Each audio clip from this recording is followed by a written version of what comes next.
الله الحمد لله نحمده ونستعينه ونؤمن به ونتوكل عليه ونعوذ بالله من شرور أنفسنا ومن سيئات أعمالنا من يهده الله فلا مضل له ومن يضلل فلا هادي له ونشهد أن لا إله إلا الله وحده لا شريك له ولا وزير له ولا ند له ولا مثل له ولا مثال له ونشهد أن سيدنا وسندنا وحبيبنا وحبيب ربنا وطبيب قلوبنا سيدنا محمدا صلى الله عليه وسلم أرسله الله تعالى إلى كافة للناس بشيرا ونذيرا وداعيا إلى الله بإذنه وسراجا منيرا أما بعد فأعوذ بالله من الشيطان الرجيم بسم الله الرحمن الرحيم وما أرسلناك إلا رحمة للعالمين قال الله تبارك وتعالى في مقام آخر ما كان محمد أبا أحد من رجالكم ولكن رسول الله وخاتم النبيين صدق الله العظيم وبلغنا رسوله النبي الأمي الكريم ونحن على ذلك من الشاهدين والشاكرين والحمد لله رب العالمين اللهم صل على سيدنا محمد وعلى آل سيدنا محمد وبارك وسلم اللهم صل على سيدنا محمد وعلى آل سيدنا محمد وبارك وسلم اللهم صل على سيدنا محمد وعلى آل سيدنا محمد وبارك وسلم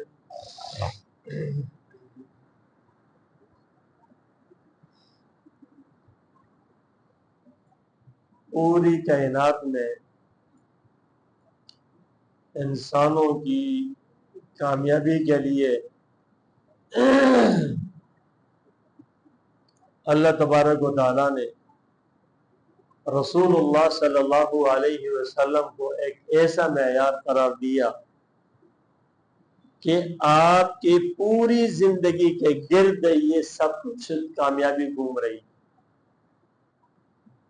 نبی اکرم صلی اللہ علیہ وسلم کی زندگی کے ارد گرد پوری کامیابی اللہ پاک نے رکھی. اگر نبی اکرم صلی اللہ علیہ وسلم زندگیوں سے کوئی آدمی بھی اپنی زندگی سے آپ کو ذرہ بھی نکال کرنا اور ایک سائڈ سے اللہ تک پہنچنا چاہتا ہے وہ کبھی بھی نہیں پہنچ سکے گا. تو گویا کہ رسول اللہ صلی اللہ علیہ وسلم جب تشریف نہیں لائے تھے نا تو اس وقت اندھیرا ہی اندھیرا تھا، جہالت تھی، تاریکی تھی، ظلم تھا، زیادتی تھی. تو اس چیز کی کوئی معیار نہیں تھا کہ انسان یہ کہے کہ یہ کرو تو ٹھیک ہوگا، یہ کرو تو غلط ہوگا. تو یہ ٹھیک اور غلط کا کوئی معیار اس طریقے سے تھا نہیں، بلکہ عجیب ایک گیم گیمی تھی، ایک دور، ایک تاریکی تھی، ایک بربریت تھی. انسانیت بھی اس طرح کی کیفیات میں تھی کہ بس ایک قبائل، قومیں، رسمیں، رواج، عادات، ایک اپنی ایک سلسلت ہے جس کو کہتے ہیں نا کہ روشنی نہ تو کچھ بھی نہیں تھی. اور اس کی وجہ یہ ہے کہ پہلی کتابیں جو تھی نا، ان کے ایک لمبا زمانہ بیچ میں گزر چکا تھا، وہ کتابیں اور ان کے مکمل جو ہے نا ان پر عمل کرنے والے چند رہے تھے، باقی وہ بھی نہیں تھی. اس لیے کہ آپ صلی اللہ علیہ وسلم اور حضرت عیسیٰ علیہ السلام کے درمیان تقریباً کوئی 500 سال کا زمانہ تھا. اس کو کہتا ہے زمانے فطرت. اب آپ صلی اللہ علیہ وسلم تشریف لائے نا، تو آپ صلی اللہ علیہ وسلم نے روشنی لائی، اور آپ صلی اللہ علیہ وسلم ایسے رحمتیں لے کر آئے، برکتیں لے کر آئے. ایسے آپ صلی اللہ علیہ وسلم نے آپ کی ذات کے ساتھ بھی برکات و انوارات تھی. تعلیمات تو بات کی بات ہے، آپ کی ذات کے ساتھ بھی رحمتیں اور برکتیں تھی. آپ کی تعلیمات تو بہت بات کی بات ہے. یعنی تعلیمات آپ کی تو شروع ہوئی ہے جب آپ کو نبوت ملی ہے نا. آپ کی صرف ذات کے ساتھ اللہ پاک نے برکت دی. جب آپ صلی اللہ علیہ وسلم پیدا ہوئے نا، تو آپ کے پیدائش کے ساتھ اللہ تبارک و تعالیٰ نے دنیا کے اندر ایک انقلابی کیفیت پیدا کر دی. اور اس طرح ہے کہ جو شیاطین یہ دنیا کے اندر لوگوں تک اپنا ایک میسج جو ہے نا پہنچاتے تھے. ان کاہنوں، جادوگروں اور اس جیسے لوگوں کے تک، اور پھر وہ آگے پیسے پہنچاتے تھے. 10 جھوٹ کوئی ایک بات بیچ میں ملا کے یوں اس طریقے سے آسمانی باتیں نیچے آیا جایا کرتی تھی. اور کوئی اس طریقے کی چیز نہیں تھی کہ یار انسان کہے کہ مجھے یہاں سے ہدایت مل جائے. تو آپ صلی اللہ علیہ وسلم جب تشریف لائے تو آپ کے آنے کے ساتھ ہی اللہ نے انوار و برکات شروع کر دی. کیسر اور کس طرح کے ٹنکرے، اور ایک آگ تھی جو ایک روشنی ہوتی تھی اور ہمیشہ جلا کرتی تھی. لوگوں کے اندر معزز اور مکرم اور برکت والی چیزیں سمجھے جائے کرتی تھی نا، آپ کی پیدائش کے ساتھ وہ بجھ گئی اور ٹنکرے گر گئے. تو لوگوں کے بیچ میں ایک سب سے بڑی جو چیز ہے نا، شیاطین اور شیطان جو ہوتا ہے نا، اس پر جو ہے نا کچھ بات پڑی کہ کچھ نہ کچھ ہو گیا. کوئی آیا ہے جس کے آنے کی انتظار تھی اور وہ آ چکا ہے، اس لیے کچھ انقلابات ہو گئے، انقلاب آیا ہے. تو انہوں نے بھیجا شیاطین کو، بھیجا جا کر دیکھو کون آیا ہے. تو وہ آ کر دیکھا، اور جس وقت انہوں نے دیکھا کہ یار مکہ مکرمہ کے اندر نا ایک انسان پیدا ہوا ہے، ایک بچہ پیدا ہوا ہے. اور وہ بچہ پیدا ہوا، اس بچے کے پیدائش کے ساتھ یہ سب کچھ انقلابات ہوئے. یعنی کیا مطلب انقلابات کی؟ جہالت، تاریکی، اندھیرے وہ چھپ گئے، ختم ہو گئے، اور کوئی روشنی نظر آنے لگی. اور یہ جو روشنی تھی نا، یہ تو حضرت آمنہ آپ کی جو والدہ ہے نا، یہ تو اس وقت جب آپ پیٹ کے اندر تھے تو اس وقت بھی یہ روشنی، اس کے آثار ظاہر ہوئے. کہ حضرت آمنہ کہتی ہیں جس وقت میں نا اپنے گھر میں ہوتی تو کبھی کبھی یوں ہوتا کہ روشنی میرے چھت کے ساتھ پھٹ کے تو سامنے روشنی ہو جاتی تھی. کبھی یوں ہوتا میں باہر جاتی تو بادل آ کر میرے اوپر سایہ کرتے تھے. اتنی گرمی ہوتا بس بادل آ کر سایہ کرتے تھے.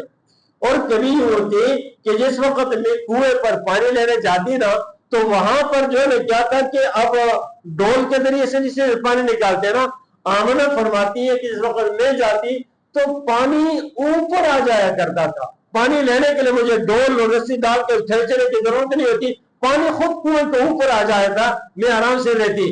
میں واپس ہونے لگتی تو وہ پانی نیچے جاتا. عورتیں کہتی کہ آمنہ آپ ٹھہری رہیں تاکہ ہم بھی جو ہے نا پانی لے لیا کریں. برکات کا ظہور شروع تھا. آپ کا وجود دنیا کے اندر نہیں آیا تھا، پھر پیٹ میں آیا. اور جب آئے دنیا کے اندر آئے نا تو پھر تو کیا برکتیں ہیں. پھر تو سارے واقعات ہیں، آپ ذرا سنتے رہے ہوں گے. حلیمہ اور رشتے دار سارے کس طریقے سے اللہ پاک نے برکتوں کا جہاں اما حلیمہ لے کر اٹھتی ہے پھر بھی برکتوں کا ظہور۔ تو رسول اللہ صلی اللہ علیہ وسلم سراپا رحمت ہی رحمت ہے، رسول اللہ صلی اللہ علیہ وسلم سراپا ہدایت ہی ہدایت ہے۔ آپ صلی اللہ علیہ وسلم نے جس وقت آپ صلی اللہ علیہ وسلم اپنا وجود مبارک رکھتے تھے اس وقت تک آپ صلی اللہ علیہ وسلم سارے قوموں کی آنکھوں کا تارا، سب کے آنکھوں کے تارے، سارے لوگ آپ کے لیے گرویدہ محبتوں کا اظہار حلیمہ کے پاس تھے، دائی حلیمہ کے پاس، تو پھر بھی سارے کے سارے آپ کی قدر عزت احترام سب کچھ کر رہے تھے۔ یہ سب کچھ تاریخ شاہد ہے اور سیرت سب گواہ اس کے اوپر ہے، ہم مطالعہ کرتے آپ کو معلوم ہوگا کہ اس وقت ایک فرد نے بھی آپ کو برا بھلا نہیں کہا تھا۔ یہ بات غور کرنے کی ہے، اس وقت نہیں کہا تھا۔ آپ صلی اللہ علیہ وسلم کے ساتھ سارے آپ صلی اللہ علیہ وسلم نے نا جس وقت لوگوں کو جمع کر کے پہلا پیغام دینے لگے نا اس وقت آپ نے پوچھا لوگوں حل وجدتمونی صادقا ام کاذبا، لوگوں آپ نے مجھے کیسا پایا، کیا سچا پایا جھوٹا؟ تو آپ سارے لوگوں نے کہا ما وجدناک الا صادقا، ہم نے آپ کو سچا پایا ہے، ہم نے آپ کو سچا پایا ہے۔ امانت کا حال یہ تھا کہ لوگ سارے کے سارے نا اپنی امانتیں آپ کے پاس رکھایا کرتے تھے، یہ ہے امانت دار، پوری قوم یہ ہے امانت دار، امانت دار امین آتی آپ کو امانت آپ کے پاس۔ جب ہجرت کے وقت آپ نے وہ امانتیں لوگوں تک ایک ایک کر کے حضرت علی رضی اللہ تعالیٰ کو پیچھے چھوڑا اور انہیں لٹائی گئی، آپ ایسے امانت دار تھے۔ آپ صلی اللہ علیہ وسلم نے حجر اسود ہے نا یہ جب پہلے آپ کے بعثت سے پہلے جس وقت یہ لگا رہے تھے قوم نے بیت اللہ کی تعمیر کی اور اس کے بعد لگانے کا موقع تھا، جو صبح آئے گا سب سے پہلے تو یار اس سے فیصلہ کروائیں گے، خدا کی شان سب سے پہلے دیکھو رسول صلی اللہ علیہ وسلم آ رہے ہیں، تو ہم نے کہا کہ یار یہ بہت اچھے، یہ سچے، یہ امین ہے، ہمیں اس پر اعتماد ہے۔ سارے کے سارے قبائل قوم اپنے وغیرہ اب آپ جو فیصلہ کریں، آپ نے عجیب و غریب فیصلہ کیا، انہوں نے کہا اب قوم ہے نا ایک کہتا میں رکھوں دوسرا کہتا میں رکھوں، اب تو یہ بات تو نہیں تھی نا کہ یار ایمان اور کفر کی بات تو تھی نہیں، میں رکھوں ہر ایک بیت اللہ کی تعظیم اس میں۔ تو آپ نے کہا اچھا آپ سارے قوم ہے نا قوم کے سرداران کو جمع کیا، پتھر کو نیچے چادر کے اندر رکھا اور کہا تم ادھر چادر کو سارے پکڑ لو، سب نے پکڑا، اٹھایا ان سب نے، تو سب کو خوش ہو گئے۔ آپ نے اپنے ہاتھ مبارک سے پتھر کو اٹھا کے اپنی جگہ میں نصب کیا حجر اسود کو، سب اتفاق کرتے تھے۔ میرے پیاروں جب آپ صلی اللہ علیہ وسلم نے جب یہ بات کی نا لوگوں تم نے مجھے کیسا پایا، کہا سچا، امانت دار، سب کچھ۔ اب آپ نے فرمایا میں اگر یہ کہوں کہ اس کے پیچھے اس پہاڑی کے پیچھے کوئی صفا پر جمع کر کے اس کے پیچھے اگر ایک دشمن آ رہا ہے اور وہ آپ لوگوں کو نقصان پہنچائے گا اور خطرناک دشمن آ رہا ہے تو کیا کہا آپ سچے جو کہیں گے سچ کہیں گے۔ پھر آپ نے فرمایا لوگوں جب سچا ہوں سب کچھ ہوں سب چیزوں پہ گواہی تم دیتے ہو اور تم نے مجھے اتنا سچا پایا، آج میں ایک اعلان کرتا ہوں قولوا لا الہ الا اللہ تفلحون، تم لا الہ الا اللہ کہو کامیاب ہو جاؤ۔ پتہ ہے پھر کیا ہوا؟ اپنے نے اپنے چاچا اپنے لوگوں نے انہوں نے کہا کہ بھائی آپ نے اس لیے ہمیں جمع کیا تھا، اس لیے جمع کیا تھا، اور اس کے بعد انہوں نے نافرمانی اور مخالفت شروع کی۔ دشمنی تب شروع ہوئی جب نبی اکرم صلی اللہ علیہ وسلم اللہ کا پیغام لے کر دنیا کے پہنچایا نا تو تب دشمنی شروع ہو گئی۔ اب آپ تشریف لا چکے، آپ کے ساتھ جو کچھ ہوا اتنی دشمنی کی کہ سیرت شاہد ہے کہ اتنی دشمنی اتنا زیادہ ستایا کسی اور نبی کو نہیں کیا گیا جتنا رسول صلی اللہ علیہ وسلم کو ستایا گیا۔ اب ایک طرف دیکھیں نا آپ کے کمالات اور دوسری طرف آپ جو میسج پہنچایا نا پیغام دیا تو اس وقت دشمنی اور مخالفتیں کی گئی۔ تو میرے پیاروں آج کیا ہو رہا ہے؟ آج کیا ہو رہا ہے؟ آج سب کے سب کہتے ہیں نبی اکرم صلی اللہ علیہ وسلم بس جان فدا، نبی اکرم صلی اللہ علیہ وسلم بس تن من سب فدا، منہ زبان سے نہ، جب آئے سنت میں عمل کرنا نہیں، یہ تھوڑا سا مشکل، یہ تھوڑا سا مشکل، یہ کون سی سمجھداری ہے؟ یہ کون سی سمجھداری؟ آپ کی آپ کے دل دکھائیں، سنتوں پہ جنازہ نکالیں، پھر مطمئن نہیں؟ نبی اکرم صلی اللہ علیہ وسلم کیا جھنڈیاں لگانے سے، چراغاں کرنے سے، توپوں کی سلامی دینے سے، کیا صرف جو ہے نا اس طریقے سے ایک رسم کرنے سے نبی اکرم صلی اللہ علیہ وسلم کو محبت کا اظہار ہو جائے گا؟ کیا آپ کا حق یہی تھا؟ کیا اس سے آپ صلی اللہ علیہ وسلم خوش ہو جائیں گے؟ کچھ سوچنے کی بات ہے، ہم کیا کر رہے ہیں؟ یہ آپ صلی اللہ علیہ وسلم جب سے آئے نا، اس سے لے کر قیامت تک جب تک دنیا ہے، یہ ہم سب کے لیے ایک آزمائش ہے۔ بھائی کامیابی ہے نا تو دل میں بٹھائے آپ کی سنتوں کو، آپ کی محبت کو، جو آپ نے کہا وہ کرے، جو فرمایا وہ کرے، جس طرح کیا وہ کرے، یہ نقل اتارے۔ تو اللہ نے ایک قرآن کی آیت کے اندر لَقَدْ كَانَ لَكُمْ فِي رَسُولِ اللَّهِ أُسْوَةٌ حَسَنَةٌ، لوگوں تمہارے لیے رسول صلی اللہ علیہ وسلم کی زندگی ایک نمونہ ہے۔ تب آپ پوچھے میں کیسے کھاؤں؟ تو کہ نبی اکرم صلی اللہ علیہ وسلم کی زندگی نمونہ، میں کیسے کیا عمل کروں؟ تجارت، معاش، گھر میں بیوی بچوں کے ساتھ، دوسروں کے ساتھ کیا کروں؟ نبی اکرم صلی اللہ علیہ وسلم زندگی دیکھو، ایسے ہی کرتے جاؤ۔ یہ سچا محبت کرنے والا عاشق ہے جو آپ کی تعلیمات پر، آپ کی زندگی میں ہر چیز پہ نقل اتارتا کرے۔ اس کی کتنی کمی ہے یہ میں اور آپ سمجھ سکتے ہیں۔ یہ پتہ نہیں اس سے انسان اپنی آنکھیں بند کر لیتا ہے، یہ بڑی عجیب سی بات ہے نا۔ ہم اس بات سے اپنی آنکھیں بند کر لیتے ہیں۔ دیکھو بھائی نقل اتارے، کپڑا لباس اس طرح پہنے، اس چیز کا حکم ہے، لباس ایسا پہنے جس طرح آپ نے دینا تھا، آپ داڑھی ایسے رکھیں جس طرح آپ نے رکھی تھی، بال ایسے رکھیں جس طرح آپ نے رکھے تھے، پگڑیاں ایسے پہنے جس طرح آپ نے لگے تھے۔ اس ماحول اور معاشرے میں یہ کس کی نشانی رہ گئی ہے؟ اور ہم کس طرف جا رہے ہیں پتہ نہیں۔ اب ہم کہتے ہیں نا یار ایسے یہ مولویوں کی نشانی ہے، پگڑیاں اس نے پہنی دوسرے نے پہنی، اگر پگڑی ان کی ہو گئی، داڑھی ان کی ہو گئی تو ہم کون کیا کہلائیں گے؟ ہم محمدی نہیں کہلانے والے۔ ہم کس روح کے اندر، کس شکل کے اندر اپنے آپ کو دکھانا پسند کریں گے؟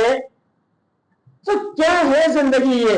ہم کتنے دھوکے کے اندر پڑے ہوئے ہیں کہ ہم نے اپنے نبی اکرم صلی اللہ علیہ وسلم کو صرف جو نام کے حد تک چھوڑ دیا، پیچھے اپنا نہ بنا نہیں۔ اللہ فرماتے ہیں نام نہیں، ان کنتم تحبون اللہ فاتبعونی، بس اگر میرا محبوب پسندیدہ بننا چاہتے ہو نا، نبی کی اتباع کرو بس، اور میں تم سے کچھ بھی نہیں مانتا۔ یہ ہے اصل چیز۔ لہذا میرے پیاروں، ماحول اور معاشرے کے اندر میلاد فلانا ہے، میلاد کا کیا مطلب ہے کہ آپ کی ولادت کے تذکرے نا، اللہ اکبر، کون ایمان والا آپ کی ولادت کا تذکرہ نہ کرے؟ آپ کا تذکرہ اتنا مبارک ہے کہ ولادت کا سب کا یہ تذکرے بڑے مبارک ہے، ہمیشہ کرنے چاہیے۔ آپ کے تذکرے کرے، آپ کی سنتوں کے، تاکہ آپ کے دل خوش ہو جائے، وغیرہ آپ ناراض ہو جائے، کیا کریں گے؟ تو اس طرح اپنے اعمال پر، اپنی نسبت پر غور کرے کہ ہم تو نبی اکرم صلی اللہ علیہ وسلم کو قیاس کر کے آگے تو نہیں جا رہے۔ اللہ تبارک و تعالی ہمیں سمجھ نصیب فرمائے، نبی اکرم صلی اللہ علیہ وسلم سے جس طرح محبت چاہیے ایسے محبت کرنے کی توفیق عطا فرمائے۔